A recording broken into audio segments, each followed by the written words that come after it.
Bonjour ou bonsoir à vous tous et bienvenue dans Le Monde en 7 ce samedi 31 janvier 2026. On va parler du Niger où une attaque terroriste près de l'aéroport de Niamey a été déjouée. Nous irons ensuite du côté du Burkina Faso où le gouvernement a suspendu les activités de tous les partis politiques. Ensuite, on parlera de la Guinée et la CEDEAO qui lèvent toutes les sanctions contre le pays. Et le Togo, on va parler du tourisme avec l'arrivée de cette délégation du Congrès américain pour découvrir les atouts touristiques du pays. Je reçois deux invités pour le débat. Marcel Agbessinou, journaliste et juriste. Bonsoir Marcel. Bonsoir Sam et bonsoir à nos téléspectatrices et téléspectateurs. Et je salue la communauté togolaise à l'étranger, que ce soit en Occident, sans oublier ceux qui sont au niveau de la Russie. Mais permettez-moi de relever et de citer cet écrivain français du 19e siècle, dont le nom s'appelle Guy de Maupassant, qui dit que l'homme n'a point de port, le temps n'a point de rive, il coule et nous passons. C'est cette formule lapidaire en apparence anodine que je souhaite heureuse année 2026 à nos concitoyens, à nos frères et sœurs, car nous sommes en transit sur cette terre. Bien que l'année a démarré depuis le 31 janvier 2026 et qui prendra fin le 31 décembre prochain 2026, il est de bon ton de souhaiter, de respecter cette tradition pour ne pas dire que mieux vaut tard que jamais. Et rappelez que c'est le dernier jour même, selon la tradition, pour souhaiter les vœux ce samedi 31 janvier. Akleso Esso, second invité, coach et consultant en communication. Bonsoir Akleso. Bonsoir Samuel, bonsoir à tous les téléspectateurs de New York, que ce soit de la diaspora en Afrique ou au Togo. Spécialement coucou à monsieur papa de, comment ils appellent ça, Mireille qui est aux États-Unis, qui suit beaucoup, surtout ton émission Le Monde en 7, donc je lui souhaite bonne santé. J'ai déjà fait mes vœux, mais je vais quand même réitérer cela en souhaitant bonne heureuse année une fois encore au Togolais, au président du Conseil, à tous les partis politiques et responsables des partis politiques. Merci.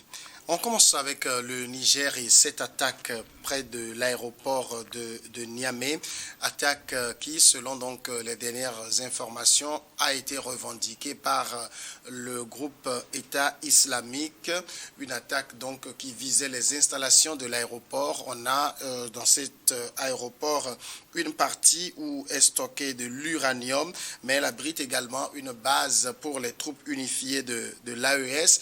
Alors justement, Marcel Agbessinou, on sait que le Niger, le Mali et le Burkina sont confrontés à une vague d'attaques terroristes depuis plusieurs années, mais là, frapper une cible aussi importante, l'aéroport de Niamey, on peut dire c'est quand même osé de la part des terroristes. Oui, vous savez, pour anéantir un État, pour prendre d'assaut un État, il faut cibler des points stratégiques, des zones stratégiques, surtout l'aéroport et ses artères.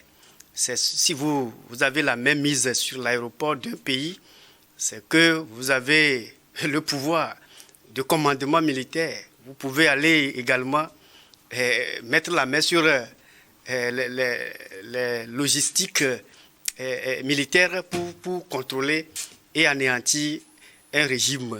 C'est ce que les assaillants, les 20 assaillants qui ont été neutralisés, dont 11 arrêtés, ont voulu mener, mais malheureusement pour eux, ils ont oublié que le Niger venait de loin.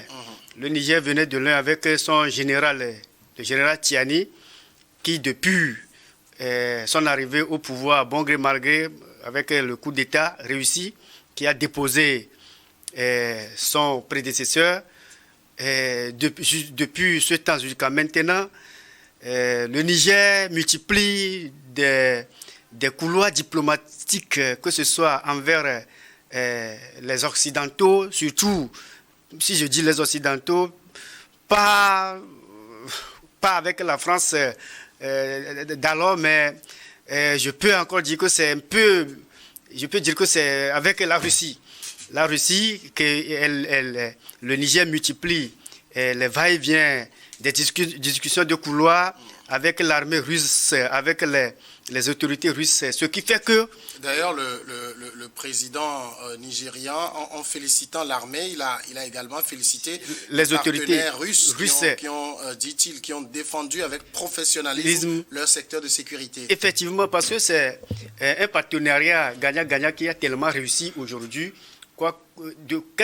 Même si on reproche beaucoup de choses à ces militaires qui sont arrivés fraîchement au pouvoir, mais si on reproche même... Fraîchement, non. Mais, ça fait plusieurs années. Ça fait plusieurs années, mais bon, c'est fraîchement, parce que ce n'est pas de notre... ou bien ce n'est pas quelque chose de quotidien en Afrique qu'un le chef de l'État qui doit avoir la légitimité, la légalité populaire, prenne l'arme pour renverser un président aussi démocratiquement élu. Donc, ce que je voudrais dire là est que l'armée nigérienne et l'armée russe, avec la diplomatie réussie, ils ont fait un travail exceptionnel à ces dernières 24 heures.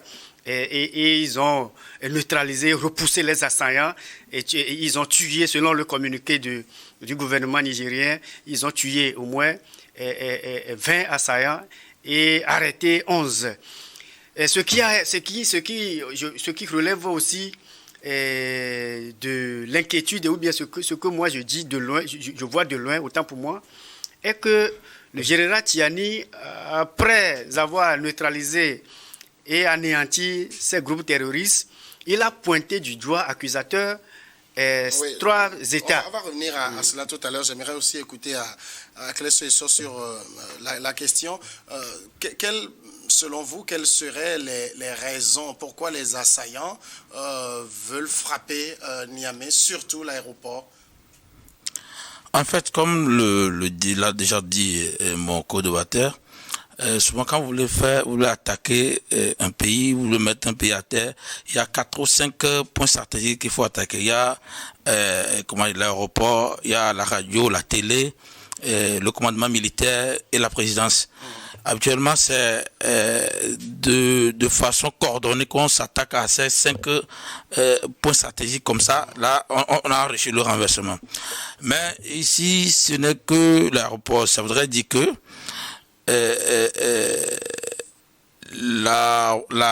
ceux qui ont attaqué veulent juste affaiblir le trafic aérien, pas forcément. Ou bien il y a quelque chose à l'intérieur qu'ils visaient spécialement. Non, parce que vous savez qu'il y a l'uranium, mais aujourd'hui, on est en guerre avec Orano, le groupe français, sur justement cet uranium-là. Ah oui, et le groupe français a levé la main sur cette guerre depuis longtemps. En fait, c'était même pas une guerre, puisqu'il change de partenaire, et que la Chine était venue, la Chine aussi ne s'est pas entendue avec le Niger. Donc, la Chine a payé plus de 400 milliards, si j'ai bonne mémoire, et ça n'a pas réussi jusqu'à ce que le contrat là a été revu. Et n'oublions pas également qu'entre-temps, il y a eu un groupe terroriste, pour ne pas dire des rebelles, je vais employer la version édulcorée, qui ont attaqué le pipeline juste parce qu'ils veulent pas. Donc c'est pas forcément uranium que l'on visait, puisqu'on avait voulu saboter ou on a saboté le pipeline. Donc nous devons... Ce que je veux dire, c'est qu'ici, on est à l'aéroport. Et on sait ce qu'abrite cet aéroport. Oui, c'est ça que je dis. Quand on vient à l'aéroport, quand vous prenez souvent l'aéroport, vous réussissez, vous faites partie de ceux qui veulent renverser le gouvernement. Donc, le coup d'État, en fait, moi je prends l'aéroport pour dire qu'une fois que l'attaque de l'aéroport a réussi, on devait saisir l'aéroport et toute une sorte de péripétie sur le renversement de Tiani devait arriver. Ouais, c'est comme ça. Donc, ce n'est pas forcément uranium, puisque ce n'est pas aussi facile et aisé de transporter l'uranium parti comme ça. Et aussi, les Nations Unies, les États-Unis et consorts là, ne laissent pas l'uranium dans la main de quiconque. Donc, que ce soit les ennemis de Niger, pour le moment, ce n'est pas de bon augure qu'une tierce personne transporte de l'uranium, surtout militaire, pour aller faire quoi que ce soit. Donc, ce n'est pas bon pour tout le monde. Quelqu'un peut aller fabriquer la bombe sale ou une bombe sale et consorts. Donc, ce n'est pas bon de ne pas savoir qui prend quoi ou qui prend l'uranium pour aller où. Donc, c'est ça le souci. Donc, comme je le dis, ce n'est pas forcément parce qu'on ne peut pas mettre juste pour renverser Tiani, parce qu'il y a les rebelles, ceux qui ont déserté en fait, au Niger, il y a les rebelles, les terroristes et le groupe État islamique. Donc, les rebelles qui n'étaient pas d'accord, les militaires qui n'étaient pas d'accord avec Tiani, il a essayé de s'attaquer à eux. Donc, ils se sont construits en rebelles, ils s'attaquent de temps en temps au pays. Mais ici, on a quand même une revendication de l'organisation de l'État islamique. Oui, quand il y a ces choses qui se passent, chacun veut être au créneau pour dire très souvent, les rebelles ne réclament pas souvent, c'est parce que les rebelles, leur revendication des rebelles n'est pas forcément de détruire le pays, mais que leur revendication soit attendue. Mais ici, comme je le dis, je ne suis pas étonné parce que quand vous voyez le Niger, ça fait 1 an ou 2 ans où les attaques, ou que ce soit terroristes ou rebelles, ils sont presque à 30 km de Niamey. Donc moi, ça ne m'étonne pas qu'on ait attaqué parce que quoi que Tiani ait dit ici, et la sécurité est balbutiante au niveau de Niamey parce que chaque fois il y a des incursions terroristes ou rebelles dans au niveau j'ai des amis même qui m'ont dit que des fois quand on a suspendu les écoles et consorts là, c'est parce qu'à un moment donné dans la route tu peux croiser un terroriste ou qui t'a et consort. D'accord. Est-ce que c'est pas si ce qu'ils disent. Marcel Aguessinou, frappé quand même je dirais, le cœur de Niamey de cette façon. Et si c'était juste ça que visaient les terroristes, montrer que nous sommes capables de pénétrer le cœur de la capitale? Non, vous savez, l'homme est infaillible. La sécurité aussi l'est également. Vous voulez dire l'homme n'est pas infaillible? L'homme est infaillible. Infaillible, ça veut dire il est pareil à toute épreuve. Oui, mais parfois il devient faillible aussi. Ok. Vous savez, le Niger, tel que je venais de le dire, c'est un exercice. Pour le moment, ce que Tiani est en train de faire, c'est un exercice parce que ce n'est pas lui qui gouvernait le pays avant. Il est chef militaire, commandement militaire, mais aujourd'hui, il est aux affaires, il est à la tête, il est le porte-flambeau du pouvoir de Niamey. Donc, ils ont créé beaucoup de fronts. Et certains ici en Afrique et d'autres ailleurs. Mais dire que, est-ce que c'est ça seulement que les assaillants voulaient? Je peux dire que c'est juste une passerelle pour rentrer et avoir la même issue, quelque chose. Mais est-ce qu'il n'y a pas, parce qu'au-delà du discours, faisons une analyse froide, il y a faille de sécurité parce que des hommes ont pu rentrer dans la capitale. On sait qu'on est dans un contexte terroriste où les armées sont aux aguets.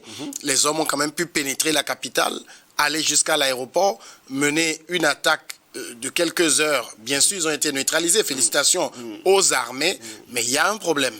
Mais vous savez, ce que nous devons relever dans tout ce qui se passe au Niger, ce n'est pas Général Tiani qui a recruté la majorité des corps habillés. Ce qui veut dire? C'est-à-dire que l'armée existait bien avant sa prise de pouvoir. Il est le plus produit de l'armée. Je ne le refuse pas. Ouais. Ce n'est pas lui seul qui... C'est-à-dire que l'armée, là, ce n'est pas son ethnie qui constitue l'armée. Il y a aussi les amis, les alliés des présidents déposés, des présidents arrêtés. Ils ont au moins leurs alliés qui, jusqu'à présent, ne découlaient pas ce qui s'était passé. Donc on n'a pas une armée soudée, c'est ça? Voilà. Ce n'est pas une armée que je peux dire aujourd'hui que c'est une armée soudée, qui parle la même voix, qui sont unis comme un béton. Non. Il y a des lavages de cerveau.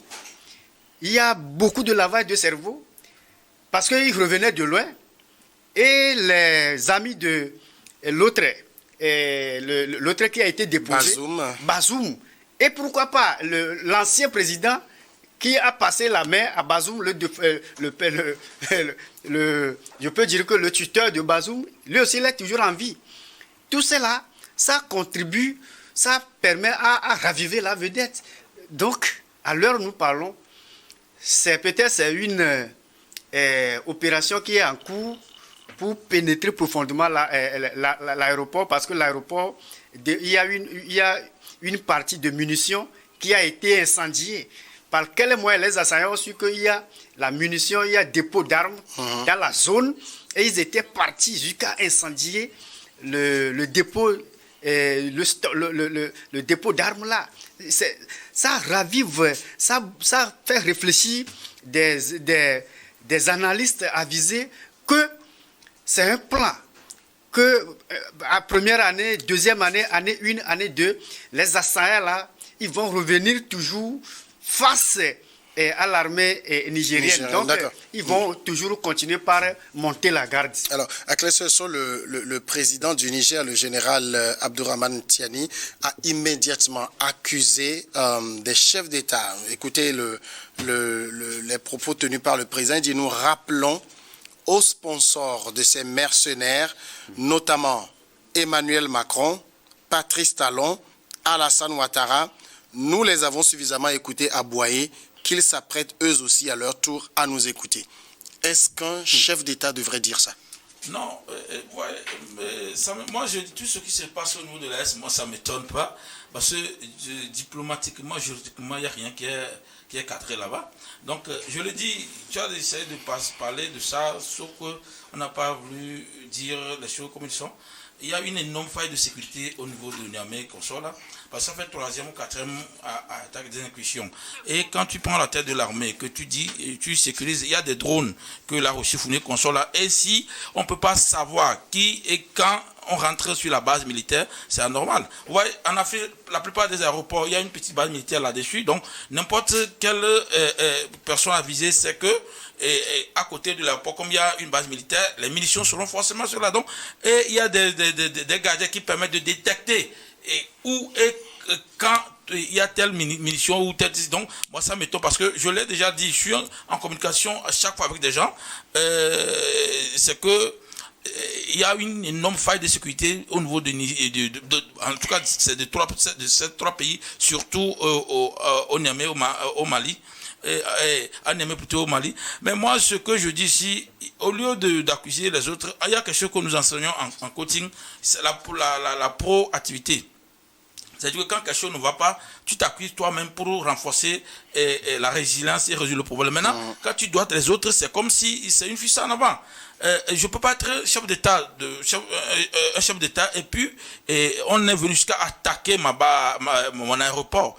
S'il y a quelque chose à reprocher, je me le reproche parce que je me demande comment ils ont fait jusqu'à pouvoir aller là-bas. Et il faut s'inquiéter aussi, même s'il y a des collaborations qu'on soit là, c'est que, comment ça s'est fait et qu'il y a aussi ces collaborations, ça veut dire qu'il y a un nombre de choses qu'il faut répondre au niveau de la population. Ça aussi, quand vous ne le faites pas, côté sécuritaire est bâclé. Donc moi je pense que Tiani devait plutôt revoir sa manière de sécuriser le pays parce que c'est une faille. S'il y a la Russie, il y a tout ce dont on nous rabat l'oreille, ça ne vaut pas la peine. Et quant comment dire, à sa manière de créer, d'indexer des gens, moi je ne me suis pas étonné parce que depuis qu'ils sont venus au pouvoir, s'ils n'ont pas accusé la France, c'est le Bénin, s'ils n'ont pas accusé le Bénin, c'est la Côte d'Ivoire. Et n'oublions pas que Tiani très souvent, il accuse le Bénin de tout et consort. Alors que très récemment, le Bénin aussi, avant le coup d'État, a déployé des gens pour sécuriser la frontière, même entre le Burkina et le Niger. Donc, c'est pour dire que chaque État n'a qu'à trouver le problème de sa faillite ou de son insécurité à son sein au lieu d'accuser les autres. On a attaqué le Bénin. Patrick Talon a parlé de façon diplomatique sans indexer directement qui que ce soit. Et là, on est sur les émotions en Afrique et que toutes choses qui arrivent, c'est qu'on dit que c'est les anciens collègues qu'on soit là. Mais nous n'oublions pas que jusqu'à présent, ce n'est pas le Niger ceux qui fendaient de l'uranium à la France. Il y a le Kazakhstan et qu'on soit là qui fournit la France achète de l'uranium, pas forcément de Niger, mais l'uranium nigérien même n'occupe pas même 20% de ce que la France achète. Donc, il ne faut pas qu'on reste dans une tour d'ivoire pour dire que quand ça ne va pas, c'est l'autre. Mais que Tiani refonde l'armée et sache comment faire quand il le fait. S'il peut faire le travail avec eux, tout le monde c'est bon.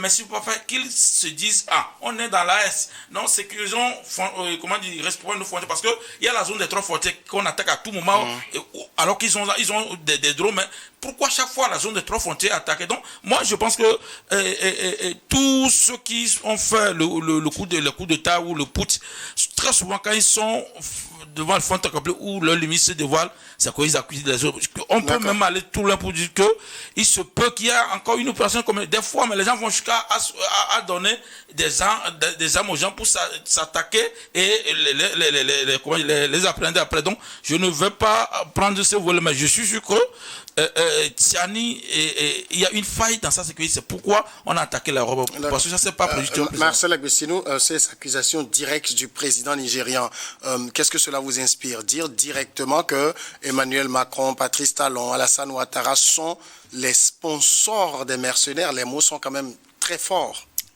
Les mots sont forts et inquiétants pour l'avenir du Niger, la relation diplomatique demain après-demain entre les trois là, ou bien et d'autres pays. Mais ce que nous oublions, que le général Tiani, son nom l'indique, le général, c'est un corps habillé. Lui n'a pas fait école de diplomatie comme les autres. Il n'a pas fait l'école de diplomatie comme les autres. Même les conseils, c'est un militaire. Les militaires, ils ont un autre monde, ils ont un autre ton pour apprécier les faits. Mais je ne le jette pas de fleurs, qu'il a bien parlé. Mais si vous êtes un chef d'État qui incarne la continuité et la souveraineté populaire d'un État, il faut savoir, avant de parler, il faut tourner, manier plusieurs fois sa langue et demander conseil, même à l'extérieur, avant de parler. Dans ces cas-là, qu'est-ce que je dois tenir comme discours? Qu'est-ce que je ne vais pas dire? Quelles sont les conséquences, les implications demain après demain? C'est pourquoi il y a des conseillers juridiques. Même dans les palais présidentiels africains, il y a des conseillers juridiques qui dépassent même 60 à 75 personnes. Donc, mais il a déjà commis l'erreur. Qu'est-ce qu'il faut retenir? Ce que nous voici, nous tournons un peu les curseurs un peu derrière, avant même cette déclaration, à l'année dernière. Et lorsqu'il a pris le pouvoir, vous savez qu'il y a certains chefs d'État qui ont voulu aller là-bas, tirailler et faire la guerre avec le Niger. Parce qu'ils ne partageaient pas la prise de pouvoir, la énième prise de pouvoir avec ces groupes militaires. Avec en toile de fond, vous vous souvenez bien que la première nation à l'époque, c'était la Côte d'Ivoire. Et s'ajoutait le Bénin. Puis la France est derrière pour être une base aérienne, pour donner des conseils de loin. Et à l'époque, nous tous, on était un peu étonnés. Est-ce que la France fait partie de la CEDEAO ou pas? Là, immédiatement, les ennemis se sont dévoilés aux yeux et au sud de toute la communauté nigérienne. Donc, Tiani, il ne déclare pas que c'est eux, Alassane Ouattara, et président béninois Patrice Talon et Emmanuel Macron, qui ont voulu le renverser, qui ont voulu envoyer des soldats de la CEDEAO, de la CEDEAO. Et même à l'époque, le président de la Côte d'Ivoire, Ouattara, a lui-même informé la communauté de la CEDEAO que lui, il est déjà prêt avec 1000 et quelques soldats pour pouvoir dire non et renverser et démettre le pouvoir de Tiani. Là, après ça, vous allez tourner encore les méninges en analysant aussi une situation conflictuelle qui est née entre le Bénin et le Niger à travers la frontière. Donc la frontière de Sémé et Kpodi. Jusqu'à présent, les deux présidents peinent à se réconcilier, à faire une réconciliation honnête. Et la déclaration, la dernière en date du président Tiani ne risque pas d'arranger les choses. Oui, ce que moi je vois, c'est comme si le général Tiani ne veut rien du Bénin. C'est-à-dire que il existe, le Bénin existe, Tiani existe. Il n'y a pas un fil invisible qui va les lier. Parce qu'il pense que, bon, il peut toutefois nouer d'autres relations diplomatiques et commerciales avec d'autres nations dans la sous-région, dans la CEDEAO. En l'occurrence, vous voyez comment ils font les allers-retours entre Niamey et Lomé ici. Alors qu'ils ne s'intéressent pas à d'autres villes dans la communauté de la CEDEAO. Lomé constitue pour eux un centre d'écoute et de conseil. Donc presque tous les militaires qui ont pris le pouvoir de l'AES, ils viennent ici pour écouter le conseil de notre président du conseil. Et à travers là, notre port aussi est disponible, peut-être à transiter leurs marchandises. Alors, mais est-ce qu'un président peut parler ainsi sans avoir véritablement de preuves de ce qu'il dit? Oui et non. Parce que, comme je l'ai dit, en diplomatie, ces discours ne se font pas. Et à l'école de la diplomatie, il y a des choses qu'il faut essayer de dire de façon plus simple et non drue. Donc, je m'étonne pas parce que moi, depuis que Tiani et les se sont venus, je les ai écoutés. Tout ce qu'ils disent, ce sont des accusations à tout moment. Mais qu'est-ce qu'on peut attendre d'un militaire qui a fait coup d'État? Moi, je ne comprends pas les Africains. Même si nous sommes dans le chemin, ce n'est pas... Il faut faire un correctif. Ce n'est pas la Côte d'Ivoire qui a décidé d'attaquer le Niger ou le Niamey, ni le Bénin. C'est que la CEDEAO a décidé de le faire. Les gens, là, vous êtes dans une communauté. Quand une communauté donne une directive ou une circulaire, vous ne pouvez pas en tant qu'État refuser comme ça. Donc, eux, ils sont dans la logique où vous respectez les consignes de la communauté. C'est comme si le Togo vote les lois et moi je dis qu'aujourd'hui, je ne vais pas respecter les lois du Togo. C'est anormal. Donc, le Togo a fait exception parce que ce que le Togo a fait au niveau de la CEDEAO, c'est pas bien. Mais on n'en a pas parlé beaucoup. Maintenant, ce que les autres me parlent, vous voyez, quand Patrice Talon prend la parole après le coup d'État, vous voyez comment il a parlé sans citer le nom d'un seul président. Donc, alors qu'il parle généralement et tout le monde sait que c'est comme ça qu'on parle. Et aussi, je me dis, même si les conseillers sont militaires, mais il y a les juristes qui sont parmi les militaires. Donc, on peut en trouver un conseil. Je vais aller tout droit. Mon ami a posé une question pour savoir si ici la France faisait partie de la Russie aussi ne fait pas partie des États du Sahel. Mais nous avons vu la Russie derrière ce genre de personnes quand ça se fait. Et quand quelqu'un fait coup d'État, on le fait coup d'État, c'est qu'on ne l'a pas renversé. Il faut qu'on comprenne ça. Parce que quelqu'un qui est élu démocratiquement et tu viens, tu le renverses. Mais quand on a dit la phrase ou le mot diplomatique, c'est qu'on rétablit l'ordre constitutionnel de cet État. Ce n'est pas du renversement. Donc, que Tiani le prenne en mal, moi, ça ne m'étonne pas. Mais ce que je dis, à un moment donné, comme Tiani n'arrive plus à satisfaire la population, c'est ça qui fait qu'il aboie à ce moment comme ça. Vous voyez, le souci, si c'était aujourd'hui que la CEDEAO attaquerait Tiani, on aurait pu avoir les mêmes réactions qu'au début. Il y a des gens qui sont hués en bouclier humain quand on voulait attaquer, mais ces gens n'allaient plus sortir. Il y a ceux qui nous avaient insultés hier parce qu'ils supportaient Tiani. Aujourd'hui, les gens la décolèrent parce qu'ils se disent que ce n'est pas ça. Donc c'est pour dire que tout chef d'État, toute personne qui a fait coup d'État, et que ça ne marche pas comme prévu. Il y a comment il faut payer les fonctionnaires, comment il faut payer les enseignants. Il y a tellement de problèmes résolus parce qu'ils avaient dit qu'ils vont régler les problèmes. Ils sont là, le terrorisme est toujours là. En réalité, quand je dis que je peux venir résoudre un problème, je viens que je n'ai pas pu, je démissionne. Eux tous, ils avaient demandé à arranger les choses. Donc, jusqu'à ce que certains ont dit, ils vont le faire dans 6 mois, mais ils n'ont pas. Donc, tout le monde, les 3 pays, les chefs de 3 pays ont échoué dans leur mission. Ils doivent savoir qu'ils n'ont pas pu rétablir la sécurité de leur pays et démissionner. C'est tout.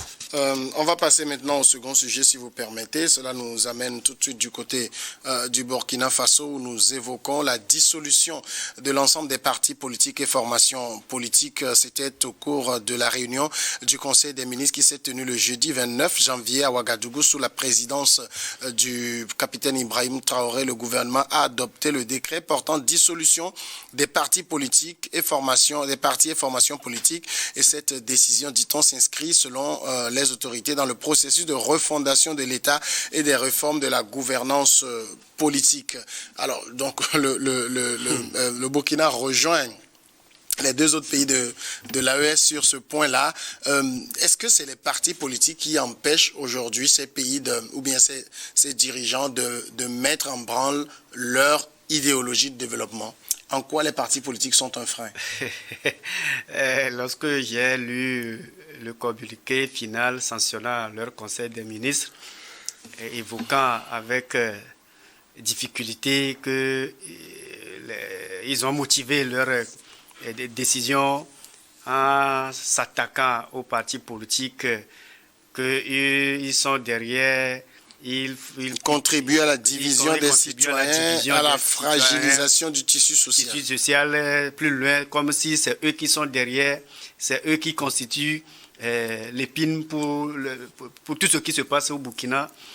Je suis un peu déçu, découragé, abasourdi, parce que, vous savez, si on parle d'un État démocratique, il y a certains traits caractéristiques, il y a certains principes sacro-saints qu'un État ne peut jamais violer.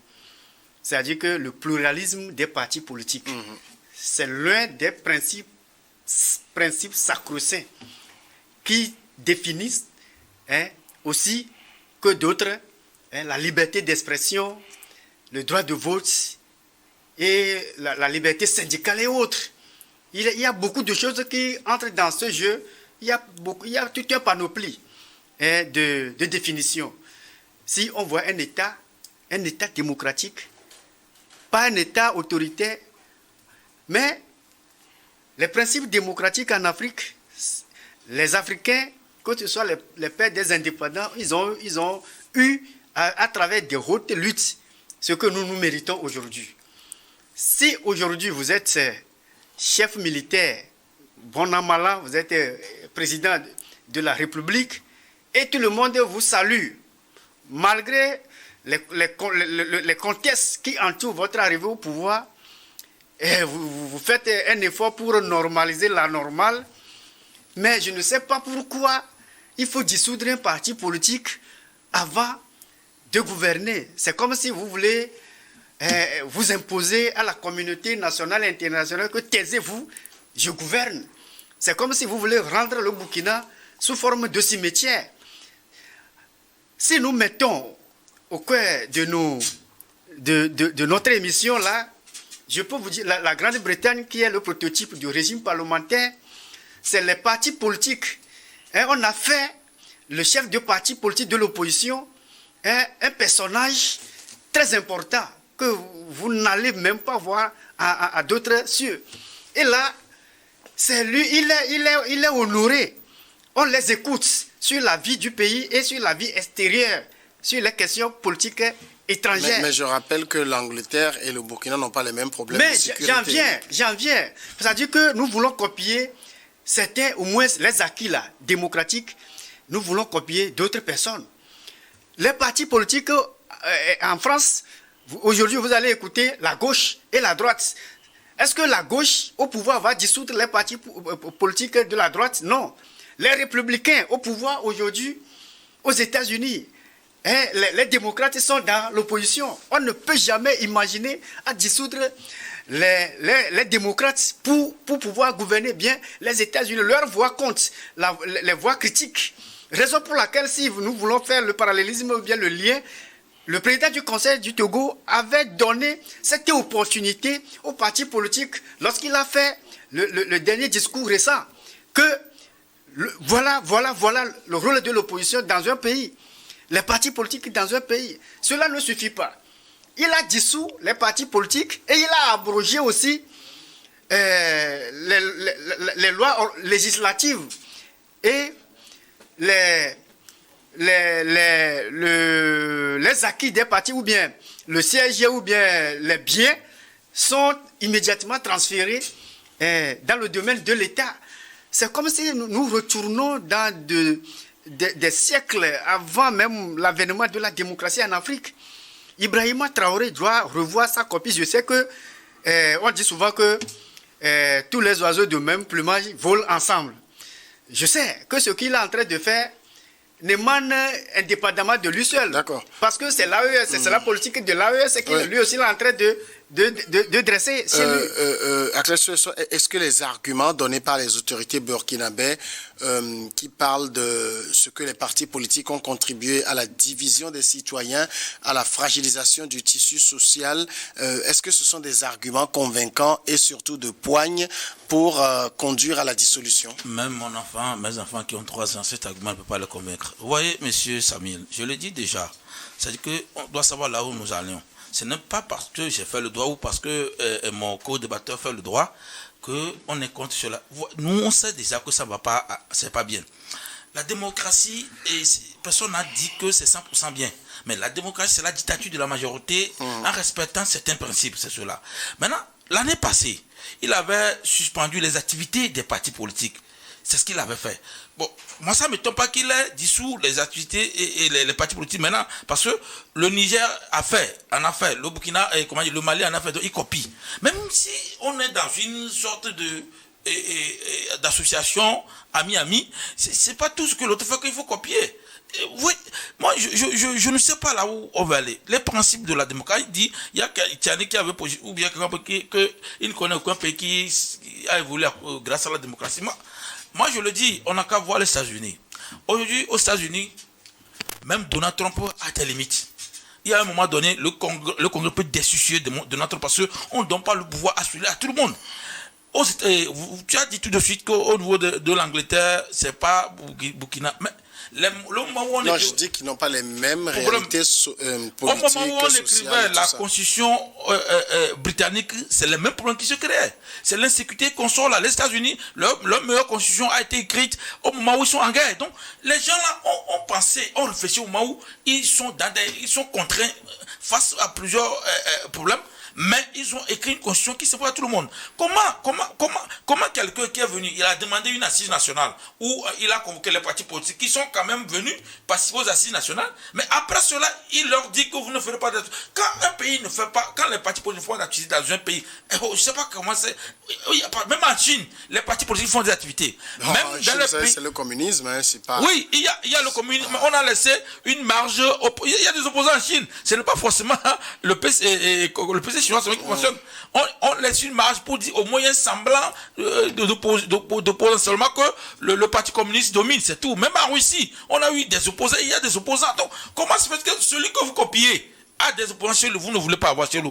Moi, je pense que le Ibrahim Traoré est en train d'aller dans une direction où on a écrit sans interdit.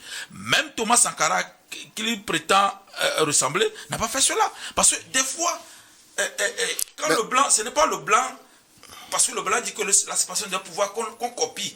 La séparation de pouvoir est une bonne chose, où il ne devrait pas avoir des incursions de législatif. Ce qu'il dit, est-ce que ça ne parle pas? Non. Les partis politiques qui contribuent à la fragilisation du social, à la division des citoyens. Vous voyez, quand vous prenez les périodes électoraux dans nos pays, vous voyez les périodes électorales, vous voyez tout ce qui se passe? Oui. C'est-à-dire, à cause qu'il est de tel camp ou de tel autre camp, on a des divisions, oui. On a parfois qui peuvent arriver à des crises électorales. Est-ce que tout cela ne demande pas aujourd'hui qu'on refonte justement l'État? Je vais faire hommage à un de mes professeurs de droit, M. Descamps, sur le droit communautaire. Il a dit un jour que souvent il y a un problème entre le juge communautaire et le juge national. Nous, on lui a dit que pourquoi on ne peut pas prendre des gens pour dire que sur tel document ou sur tel dossier, c'est le juge comme docteur. Il dit que c'est impossible. Parce que le droit ne peut plus marcher si on fait ça. Vous voyez, des fois, il faut qu'il y ait des fluctuations juridiques pour que des choses naissent. Tout ça doit se passer pour qu'on corrige, pour trouver les règles à soumettre aux partis politiques pour aller. Au Togo, nous savons tous quand il y a des élections, il y a des tensions. Mais après ces élections, les mêmes personnes s'asseyent pour manger. Il y a des gens du NIR qui mangent avec les gens de l'UFC. Il faut que ces fluctuations politiques naissent pour qu'on sache où on va. Sans ces actions, on ne peut pas faire. On a besoin de ces actions politiques pour aller. Ce n'est pas des inimitiés que ça crée. Normalement, c'est le manque de formation des partis politiques envers leur manque qui est problème. Sinon, la loi dit au Togo, je maîtrise bien chez nous, la loi dit que les partis politiques doivent former leurs militants. Le problème, quand les militants sont formés, ils savent que ce n'est pas question d'ennemi, mais question d'adversité. Celui qui est dans l'autre parti est mon adversaire. Et non, mon ennemi fort même, alors que les leaders politiques se retrouvent pour manger. Pourquoi les militants ne pas? Donc, c'est un faux argument parce que les partis politiques ne sont jamais des ennemis, mais juste des adversaires. Oui. Est-ce que vous pensez que Ibrahim Traoré est en train de les considérer comme des ennemis? Non. Mais on parle ici de refondation. C'est comme remettre les choses à plat et recommencer. Marcel Agostino. Vous savez, est-ce que vous avez une fois vu un parti politique regrouper, faire un atelier sur le vandalisme, le despotisme ou bien l'anarchie pour cultiver inciter ces militants sur l'anarchie, la gabégie et autres. Mais vous savez très bien ce qui se passe. Vous ne verrez jamais. Les partis politiques, à travers la charte des partis politiques, formation, éducation de leurs militants et contribuer à la vie nationale. S'il le faut, participer même. S'il y a une fête nationale pour le pays, les chefs de parti aussi doivent être invités. Aucun chef de parti politique au monde n'est venu au pouvoir, sauf quelques cas rares, n'est venu au pouvoir avec les armes. C'est à travers les urnes de suffrage universel direct ou soit indirect. C'est ce que les partis politiques ont souvent adopté depuis que le monde est monde. Si aujourd'hui, on est en train de jeter de l'opprobre, de l'anathème sur les partis politiques de l'AES en général, en les dissolvant un à un, c'est un peu bizarre que ceux-là que nous croyons, parce qu'ils ne partageaient pas ce qui se passait avant leur avènement au pouvoir, parce qu'ils ne partageaient pas ce que l'ancien président faisait, raison pour laquelle eux, ils l'ont déposé. Parce qu'ils ne partageaient pas ce qui se passait au Burkina, ce qui se passait au Niger et au Mali avant leur avènement au pouvoir.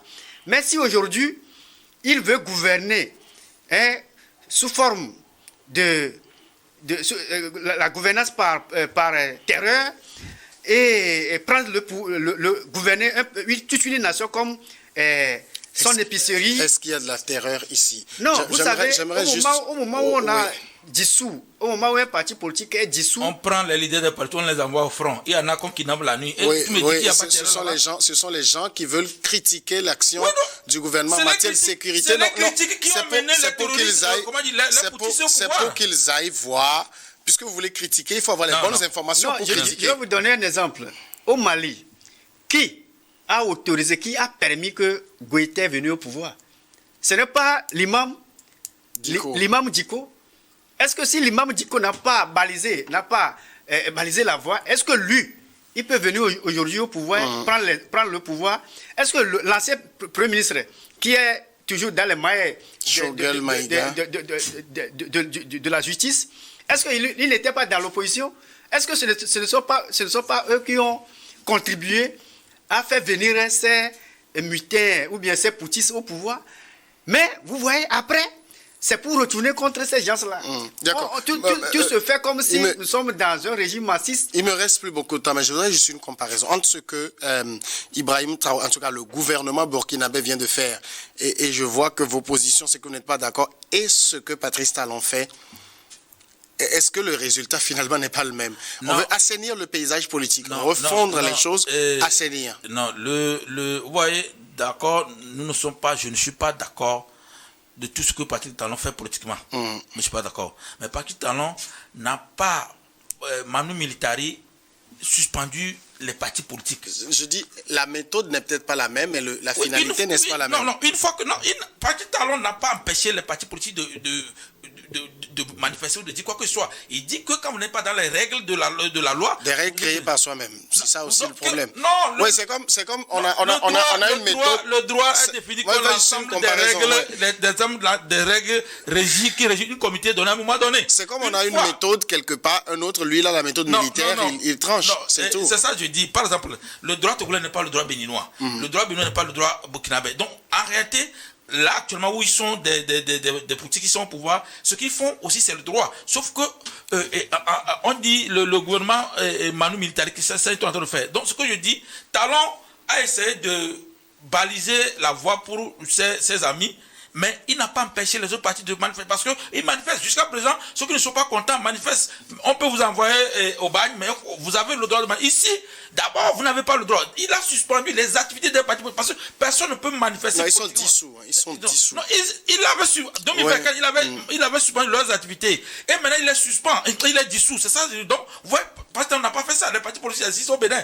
Sauf que lui, il a essayé politiquement de les m'isoler pour que son de faire donc le résultat est le même. Non, ça n'est pas le même. C'est-à-dire, au Bénin, les partis politiques existent. Maintenant, au Burkina, les partis politiques n'existent plus. C'est la différence. Au Bénin, ils n'existent que de nom. Pour gagner maintenant, c'est... c'est ce que j'ai dit. Aujourd'hui, au Parlement béninois, il y a des opposants qui existent là-bas. Il y a des députés qui sont de l'opposition. Mais au Burkina, ça n'existe même pas. Dans le nouveau Parlement qui vient, les 109 sièges, c'est uniquement les 2 blocs présidentiels. Il n'y a plus d'opposants, le conseil municipal. Il n'y a plus d'opposants à la prochaine présidentielle. L'opposition sera le parti avait fait une erreur de ne pas essayer d'assainir les choses au moment où ils avaient le droit de le faire. Ils ont laissé partir dans le boucher tout. Ouais, c'est comme si au Togo ici, en 98, où on a boycotté beaucoup de jusqu'à ce que, quand UNI a majorité aujourd'hui au Parlement, c'est les boycotts qu'on avait par le passé, ce n'est pas parce que UNI a utilisé les manigances pour faire quoi, mais c'est parce que l'opposition a donné le flanc. Si, au moment où il faut saisir l'opposition, dans la politique, c'est 2 choses. C'est le rapport de force et comment ils appellent, la négociation.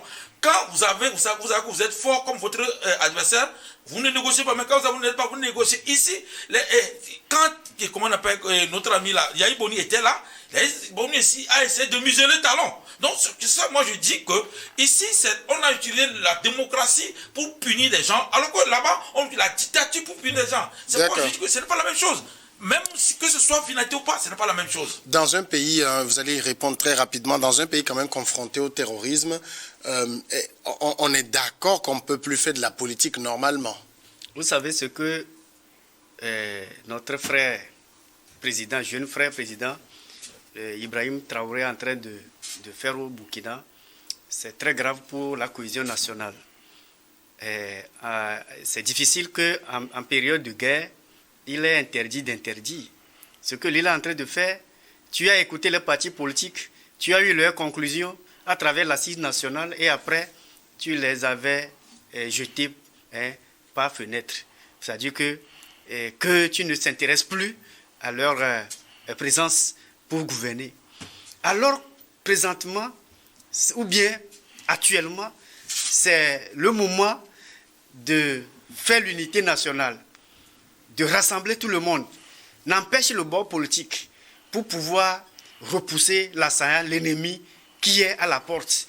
Ce n'est pas à ce moment qu'il faut dissoudre les partis politiques, qu'il faut abroger telle ou telle loi à travers la charte des partis politiques. Il faut jeter la charte des partis politiques. Et maintenant, la société civile. Est-ce que la société civile aussi va exister? Non. Au moment où on a jeté les partis politiques, la société civile aussi va en connaître les mêmes situations. Donc, à l'heure où nous parlons, le jeune président est en train d'ouvrir plusieurs fronts au même moment. Le front entre les anciens partenaires de la CEDEAO, le front entre la France qu'on est en train de citer régulièrement, le front entre les partis politiques et le front au sein même de l'armée, parce qu'il y a Damiba et ces groupes qui sont aussi présents et autres. Alors, si donc, vous permettez, c'est le moment d'appel à la cohésion nationale. On va marquer la pause, c'est le temps pour nous de regarder le journal. Ce sera pour 10 minutes et on revient en deuxième partie.